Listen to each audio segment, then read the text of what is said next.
Let's start by giving all praise, honor, and glory to the Most High, whose true name in Hebrew is Yahweh, in the name of His only begotten Son, whose true name in Hebrew is Yahweh Shai, and the Holy Spirit, which is the Ruach HaKodesh. Double honors to the elders and apostles, and the Holy Spirit, who taught us His truth. Honors to the brethren that's doing the work to push the gospel, risking their life and freedom to do so. Peace and blessings to the hopeful elect of the true Israelites who would be seeking their salvation by returning back to the Most High. So we back with another lesson through the power and spirit of Yahweh Ba'ashim Yahushua. Not sure what I'm entitled the lesson yet, but I got a series of video clips. Then we gonna get into some scriptures and a few other things. But we gonna let this first video clip roll. Having one of those days. I'm having one of those fucking days today. When I say I'm having one of those days, this is the first time that I've ever pulled over on the side of the fucking freeway because I literally cannot drive right now without feeling like I need to jump out of my own fucking car. I'm trying so hard not to have a fucking mental breakdown right now to the point that the only coping mechanism that I have right now is ranting and screaming. I'm so fucking tired of this bullshit ass schedule. Work, sleep, work, sleep, work, sleep, work, sleep, work, sleep. Where the fuck do I get to do what the fuck I want to? When do I get to do what I want to do? Let me calm down. Let me woos off for a sec. I'm already 20 minutes late to work. I don't want to go. My shift started at 12. It's currently 12:15. I've been up and moving around since 8. I got up, I got in the shower, I started doing my makeup come 10 o'clock, and the entire fucking time I was sitting there not wanting to fucking do anything. And I'm just telling myself, well, maybe if I just get up and start getting ready, that's gonna make me want to go to work. Oh, I need the money because I fucking live paycheck to paycheck. And if I don't work, I don't fucking eat. Not to mention my mother's fucking leaving the state, so if I don't work, I'll be homeless. Like, I really cannot fucking do this shit right now. I'm trying not to fuck up my makeup with my tears. Like, I really don't know what the fuck to do. I have to go to work technically because I need the money, but a big ass part of me just wants to turn around right now and go the fuck up. Call it a fucking day. My mental health right now is not the best. All I want to do in life is make music. I don't care about getting famous. I don't care about getting rich off of it. As long as I make enough to where I can sustain my current living situation, I just want to make music. But instead, what the fuck am I doing? Crying on the fucking side of a highway because I literally have no fucking other choice. And I'm literally halfway joking when I'm telling you that my mental state is so fucking bad that I feel like I can just open up this fucking door right now and jump onto the fucking highway with all these fucking moving cars. And I know it's not just me. I know everybody's fucking mental state is fucked up. Like, I know everybody's going through their own shit. But I'm so close to just jumping off of a fucking building right now because I literally cannot live the life that I want to fucking live because society, I can't actually pursue my fucking passion because this fucked up government makes us live paycheck to paycheck, not paying us for shit and making us fucking pay for everything. I'm going home. I'm going home. I'm going home. You guys, I hope that I get home safe because at this point, I'm ready to swerve this bitch. Key word, she said her mental health. Is it normal to fucking to be this fucking mental Mental. over having to work every single fucking day, bro? Every day, 8 to 5, every day, every day, every day, every day. 2 days for a break, and then every day, every day, every day. How do you function? How do you fucking live your life, bro? I'm genuinely curious to know.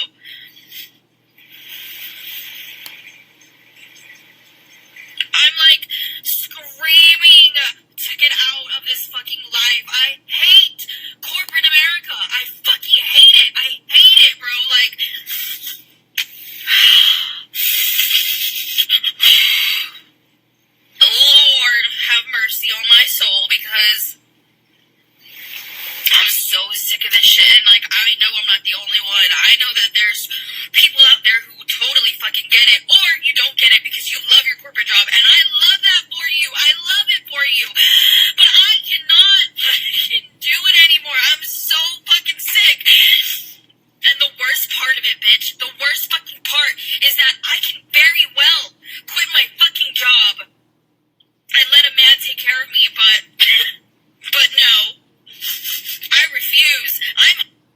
could let a man take care of her and quit her job and had an easy life, but she refused.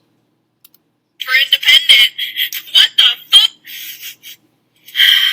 And I have to go back to work right now, bro. I have to literally go back to work right now, and I have to just put a mask back on, per usual. You know how fucking exhausting that is? You know how exhausting it is? And like customers that come in and they're just talking and talking and talking. But you want to know something? You want to know something, Sally? I'm fucking miserable over here in my life, but I have to sit here and act professional in front of you and say, oh, that's so great. Oh, I love that so much. Wow, that's amazing. Let me see what I can fucking do for you.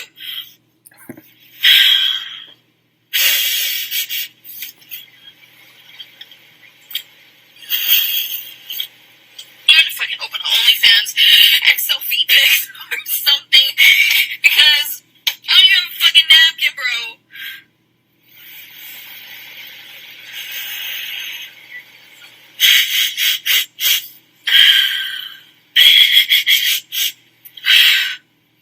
Anyway, you wanna see how fucking great I am at this shit? Watch. Watch.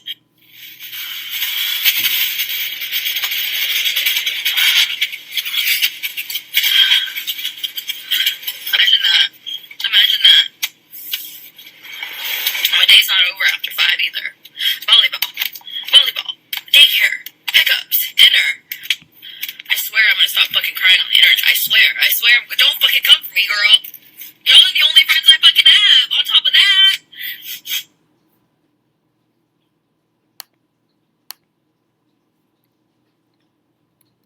No, because fuck you, America, for making me pay, or for making me work 4 fucking jobs. 4 jobs! While I'm in college in rural fucking Tennessee and I can barely pay my own fucking rent. And I'm taking 19 credit hours on top of those 4 fucking jobs, and I still can't graduate on time, and I still can't graduate early, even though I'm taking 21 credit hours next semester. It's not fucking fair. It's not fucking fair anymore. It's never been fair, not in my lifetime. And will it ever be fair? No, because I'm a woman in America. Oh my God. I just want to live in peace, America. And I will one day. Probably somewhere fucking else. Anyways, look how cute my nails are. For me personally, I'm a mum of 2 young children, and childcare fees in London as well are really, really high, and I can't afford to work full time. So we're losing nurses from full-time roles into part-time, which is just causing even more problems for the NHS. All right, so yeah, those was the video clips, and pretty much see that the people had it. But we're going to start here. Ecclesiastes 7:7. Surely oppression maketh a wise man mad, and the gift to showeth the heart. So yeah, if you got any kind of common sense to what's going on, you will be mad. You will be upset at the oppression. And Esau took it so far now, he ain't just oppressing us no more, he oppressing his own people. And the scriptures say, if a man do evil to himself, meaning if he do evil to his own people, to whom will he do good? So you see, Edomites are stressed the hell out and oppressed. So what you Negroes, Latinos, Native Americans, and Seminole Indians think y'all got coming from the so-called white man. So yeah, if you got any sort of common sense, if your eyes are open to what's going on, if you are aware in any kind of way, you'll see that people are oppressed and it's only getting harder out here. It ain't getting easier for nobody. As a matter of fact, we're going to take a side stuff real quick. We're going to go to the book of Daniel, chapter 7, verse 25. And he shall speak great words against the Most High, and shall wear out the saints of the Most High.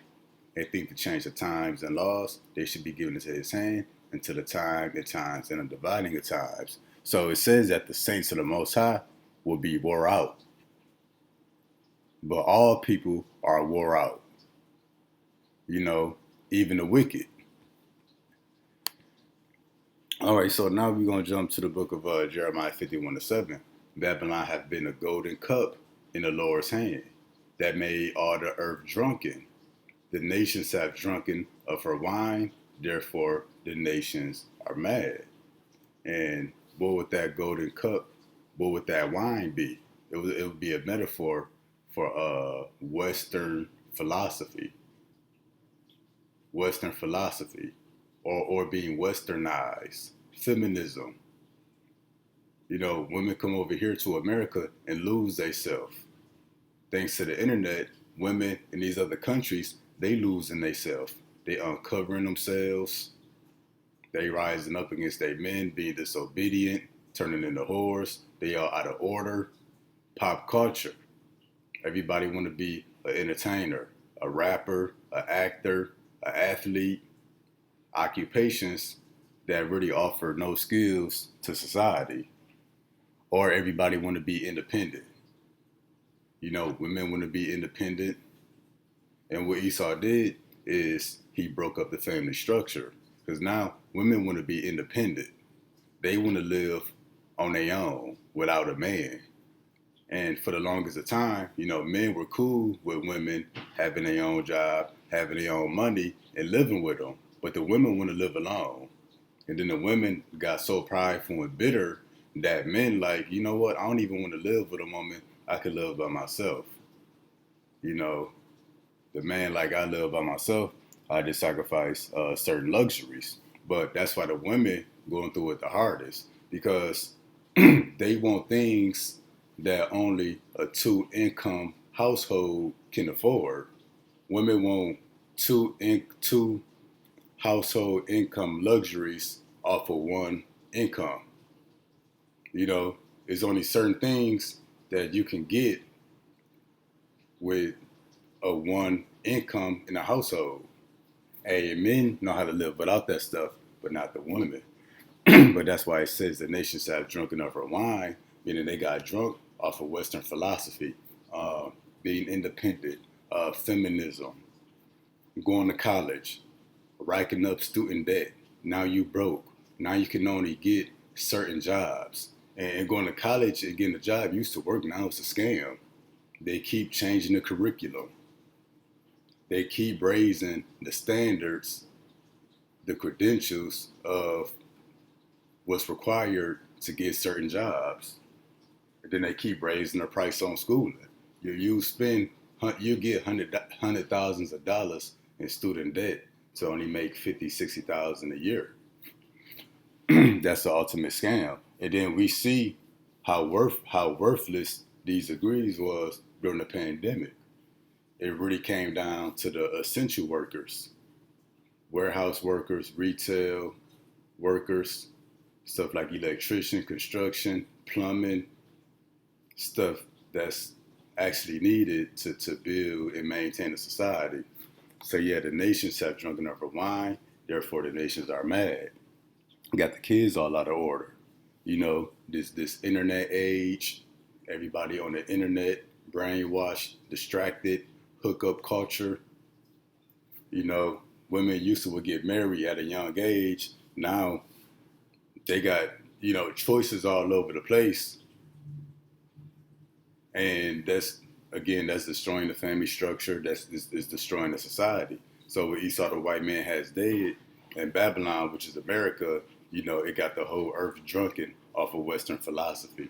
Pretty much, you could be what you want to be. You could do what you want to do. If it don't make you happy, do something else. And the people are paying for it. The American dream, pretty much. That's the golden cup that got all the nations drunken. They come over here to America. They want to live the American dream, but thanks to the internet and the way things are, people feel like they can live the American dream in their own country. But yeah, the nations are mad, and that's why we hit Luke 21:25. This shall be signs in the sun and in the moon and in the stars, and upon the earth distress of nations. What's the main word here? Is stress. So the nations are stressed the hell out. With perplexity, the sea and the waves warring. So yeah, the sea and the waves warring, that's for the people that's a metaphor for the people being in the uproar. So back to Jeremiah 51:7. The nations have drunken of her, Babylon, America, Lady Liberty's wine. Therefore, the nations are mad. We're going to show that the nations are mad real quick. So, when we come here, this is Global Protest Tracker. See, Global Protest Tracker, a one-stop source for following crucial trends in the most significant anti-government protests worldwide since 2017. So yeah, we about to show that the nations are mad. We about to show the distress of nations, the sea and the waves warring. So over 700 significant anti-government protests. Hold on. Over 700 significant anti-government protests have erupted worldwide. More than 147 countries have experienced significant protests. 18% of those protests have lasted more than 3 months. 258 significant economic anti-government protests have occurred since 2017. So yeah, why there's so many protests worldwide? Yeah, all these places you could click and just, you could, like, for example, you could click a country, which you're not gonna do. My computer is getting old and slow. But yeah, you got all these protests, anti-government, anti-economy protests all over the earth. That's the sea and the waves warring. Why? Because the nations are stressed the hell out. The distress of nations, and the nations are mad. So that's just proof, what's going on in America is going on worldwide. People often think they leave America, they can flee the oppression, they can flee corporate America. Well, all these countries, the leaders of these countries, they in bed with America. They doing business and operate the same way America operates. Because Babylon got all the nations drunk off her wine. So it ain't just the citizens of these different countries that's acting like Americans. The governments of these different countries function like the American government as well. And America treats this place like a corporation. So does all these other countries. They treat their country, their people, like a corporation. It's all a business. Hey, and the nations are mad and the people in the uproar. The nations are stressed the hell out. All right, so we're going to go to this word distress in the Blue Letter Bible real quick.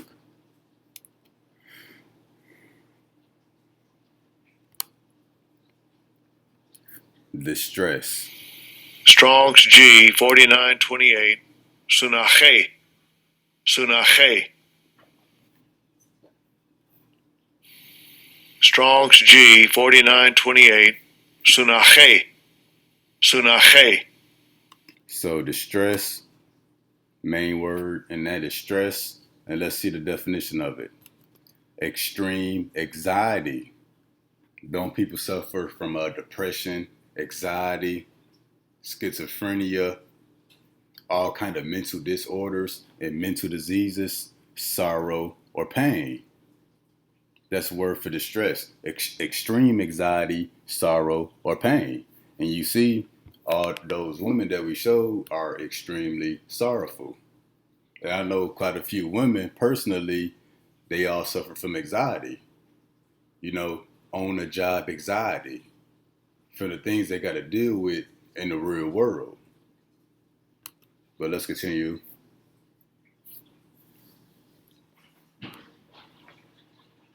Now we're going to look at this word anguish. And pretty much it's the same thing, extreme pain, distress, or anxiety. But let's read this down here. Anguish is extreme unhappiness caused by physical or mental suffering. So yeah, that's what not only the American people, but all the nations. That's why there's a distress of nations upon the earth. The nations are stressed the hell out. The nations are mad. And that's why the sea and the waves are warring. That's why it's global uprising and uproars and protests all over the world. The people are extremely unhappy due to mental suffering. It ain't just the constant moving, waking up early, going to sleep late, doing this, doing that, doing this, doing that. You know, eventually the body becomes numb to it, becomes like a robot, but there's a mental aspect to the suffering as well. You know, and that's what's neglected here in America, really the whole world, is your mental well-being. All right, the feeling of anguish is typically preceded by a tragedy. So usually people experience anguish, extreme unhappiness due to physical or mental suffering after a tragedy. Like physical suffering could be after an accident. You lose a limb, you lose a leg, you get disfigured, you get mauled to death, or you get mauled severely by a wild animal. You know, maybe you get a chronic disease. Mental suffering, maybe you get a chronic disease, maybe you lose a loved one, maybe you lose your whole family in a house fire. You know, actual real tragedies. But the people ain't even experiencing no actual tragedy. What's the tragedy? You working 6 jobs. The one Edomite said she working 4 jobs, taking 21 credit hours. The one, she might look like she might have been a so-called Hispanic. She said, you know, it's go to work, daycare, pick up the children, volleyball, dinner, repeat. That's the tragedy. And then I think the first July sister says she's tired of this cycle of work and sleep, work and sleep, work and sleep. That's the tragedy. The tragedy is you waking up in America because you got to go to work. You're already short on sleep. The food ain't nourishing you. It's either buy some food that's overpriced or buy fast food that's also overpriced and it's going to do no good to your body. You got to deal with all these people, all these personalities, all these spirits to come home, pay bills, family out of order, woman tripping, kids are GMO babies, they don't listen, Esau tripping on the damn job, police picking with folks, the bills are super high, you know, the little raises you get don't match up with inflation. That's the tragedy. The tragedy is being here under the rulership of Esau Edom. As a matter of fact, we're going to come to another precept real quick. This is going to be the book of Psalms, Proverbs 29:2. When the righteous are in authority, the people rejoice. Nobody's rejoicing right now. When the wicked bear rule, the people mourn. And that's what's going on. That's why we showed the video clips of the first three ladies. They were mourning. They were showing their anguish, their extreme unhappiness through the physical and mental suffering. That's why we went to this global protest tracker. That's the people mourning because the wicked bear of rule. So yeah, you know, none of these people has actually experienced a real tragedy, but your body is responding to these everyday stressors day to day, being stressed out constantly. The body is responding to it as if it's a tragedy, although no tragedy has occurred.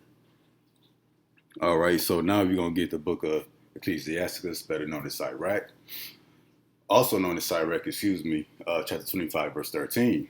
Give me any plague but the plague of the heart, and any wickedness but the wickedness of a woman.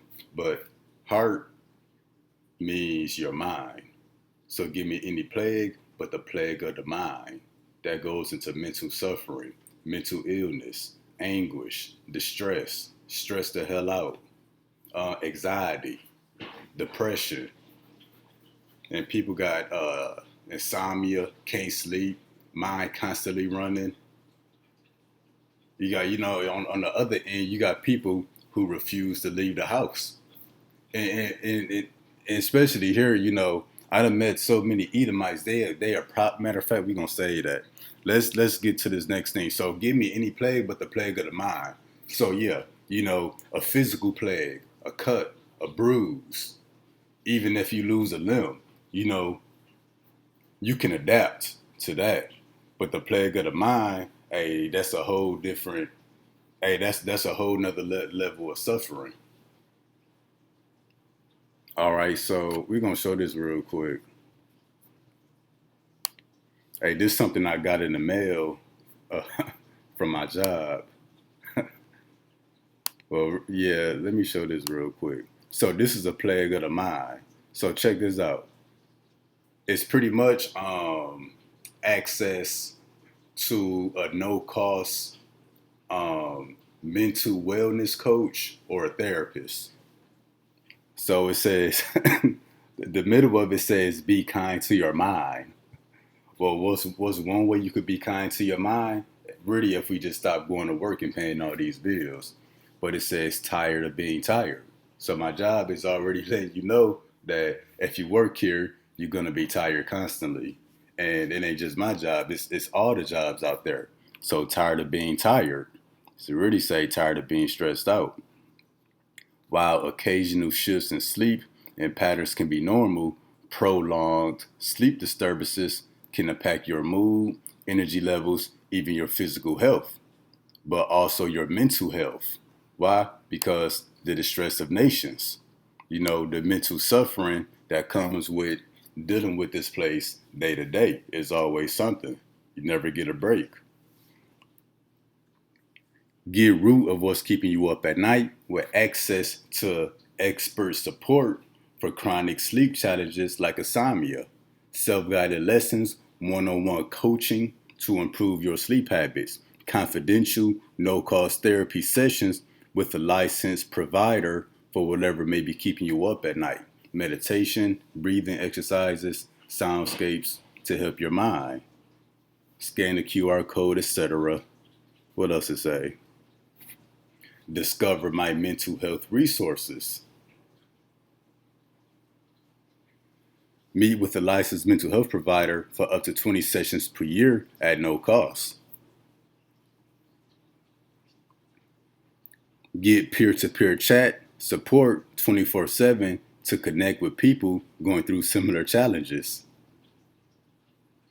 Okay, so you see here that especially these bigger jobs, these corporations, they already got licensed therapists and mental health coaches already on standby that you could call on when you stress the hell out or you done had enough. You see, they already got them on standby because they already know, hey, the people tired, they fed up, they upset. And when you talk to these people, they pretty much tell you that it's normal to feel how you feeling. No, it's not normal to be stressed the hell out. It's not normal to be tired of being tired. It's not normal to be wore out. It's not normal to have anxiety, to be depressed. It's not normal to have insomnia. Neither is it okay. That's the body experiencing a tragedy. No tragedy has occurred, but the repeated stress from day to day, the body's systems and chemical imbalances in the brain is all out of whack. So no, nothing about it is normal. And then, like I was gonna say earlier, I meet plenty of Edomites that'll proudly tell you, yeah, I'm on 3 or 4 medications. I take this for anxiety. I take this for depression. I take this so I can sleep at night. I take this so I'm not sad all day. And they tell you that like it's normal. That's not normal. And the reason people feel like that, even other Edomites, because the wicked beareth rule. So it's not normal to be extremely unhappy, to have mental illness, depression, anxiety. That's not normal.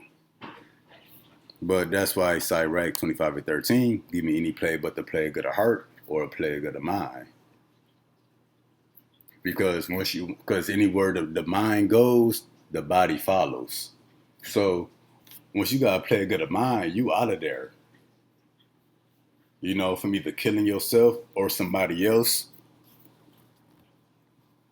or bugging out for real. But a plague of the body you can adapt to, and the body would eventually heal itself, but not the mind. All right, so now we're gonna get Isaiah chapter 31. Wherefore, thus says the Holy One of Israel. This is concerning the Israelites, because you despise his word and trust in oppression and perverseness and stay thereon. It goes on to say that trusting in your oppressor and your oppression, is going to fall on you in judgment. But see, our 2/3 of our people, they're going to continue to trust in oppression. They're going to continue to trust in living paycheck to paycheck. They're going to continue to trust in corporate America. And they're going to continue to trust in these different resources that the job offer. This is pretty much helping you to become a more submissive, a better slave. You tired of being a slave? Let us tell you that it's okay and that it's normal to be a slave. Let us help you learn to be okay with the job conditions. Let us help you learn to be okay with not getting enough sleep. We're going to teach you breathing exercises. We're going to give you soundscapes. We're going to give you counseling. You can vent. They're giving you everything except what you really need. If you're tired, you need sleep. If you're stressed out, you need a break from work. You need a break from this system. If they really want to help us, give us more pay with less work. 30-hour work weeks. Give everybody a 50-cent or give everybody a 50% increase in their pay. Everybody will be all right. So people can actually have time for their families, actually have time to attend to themselves. Esau not going to do that. And our people going to continue to trust in this oppression. So what? That's going to be their stumbling block. So when we come to the book of Jeremiah 30:8, for it shall come to pass in that day, saith the Lord of hosts, that I will break his yoke from off thy neck, and I will burst thy bonds, and strangers shall no more serve themselves to him. So yeah, the Lord is ending this oppression.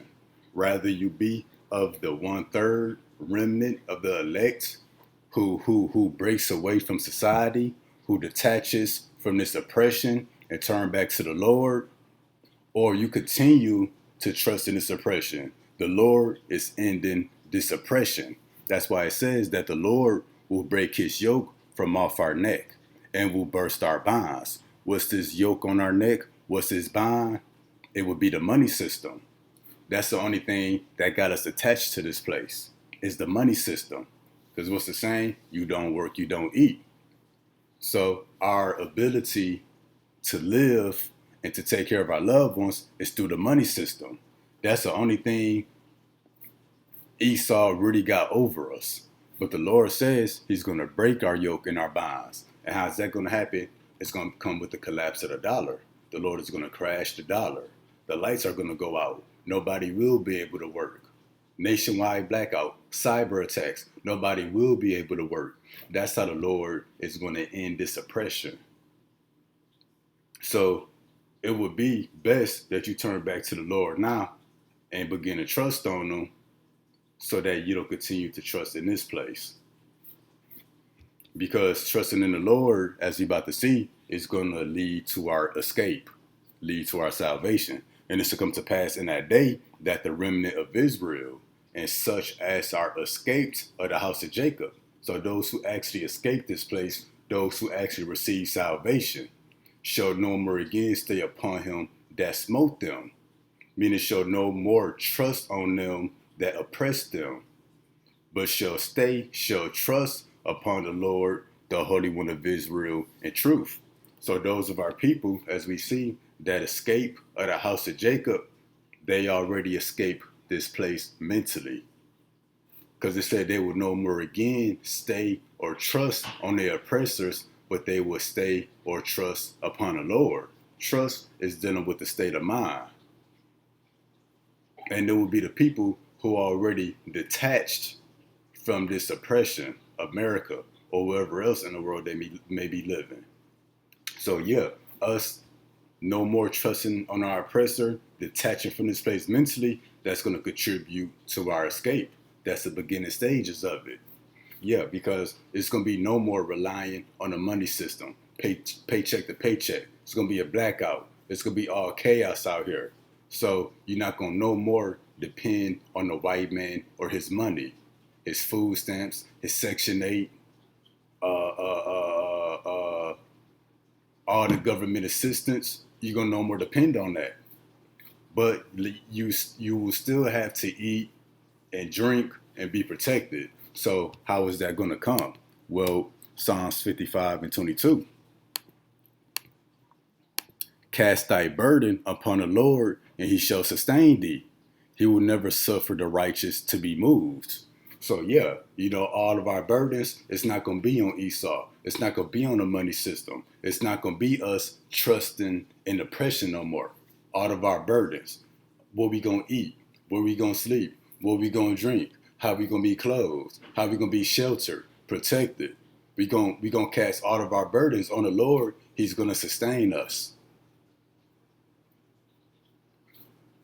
So that's why the Lord is going to end this oppression. He's going to crash this system because our people are stressed the hell out. And he wants us to break away from Esau and start trusting in him as he intended from the beginning. But if you refuse to stop trusting in your oppressor and you continue to trust in the system, what's going to happen? 2 Kings 18 and 21. Now behold, thou trustest upon the staff of this bruised reed, even upon Egypt, which is America. The pyramid is on the back of the dollar, on which if a man lean, it will go into his hand and pierce it. So is Pharaoh, king of Egypt, unto all that trust on him. You continue to trust in this place, you're going to trust this place even during the hour of temptation. You're going to look for a way out. You're going to know no other way out. You're going to be like, well, the only way I can make it is through getting your hand pierced. How they going to pierce it? With the RFID microchip. What is that? The mark of the beast.